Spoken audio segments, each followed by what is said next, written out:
Parents, how much more are your kids in front of their computer screens?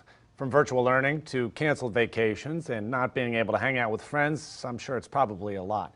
And all that time in front of their screens can actually be pretty bad for their eyes.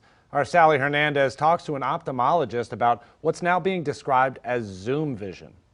As an ophthalmologist, how concerned are you? What could happen to a kid's eye because kids are still growing?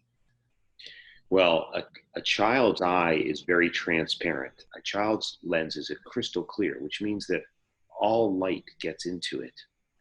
And there's a lot of high energy light coming off of digital displays, LEDs.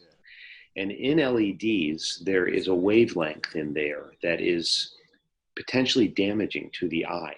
We're worried that potentially that over a period of years and years, this much light exposure could damage retinal cells and lead to premature aging of the retina and potentially lead to diseases like macular degeneration or other retinal pathologies that could affect their vision later in life.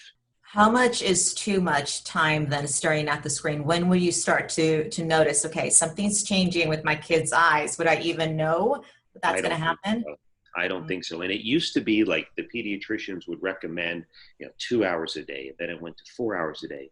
But I don't think it's realistic in going forward in today's world. I think that whether somebody's in school or they're doing business all day long or they're working on things, I don't think you can limit it or basically the world would stop turning. I mean, everybody, just like you and I, are on our screens all day long. So I don't think it's realistic to say you can only use it so many hours a day. I think it's important for parents to say, hey, get your homeworks done by 10 o'clock at night.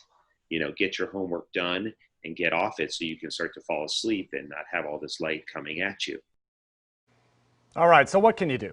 The doctors say there are now products on the market that can automatically filter extreme light from phones and computer screens, or you can just turn down the brightness yourself. If your kids' eyes start to hurt, become dry, or if they're having trouble sleeping at night, those could all be signs that they're getting so-called Zoom vision or computer vision syndrome.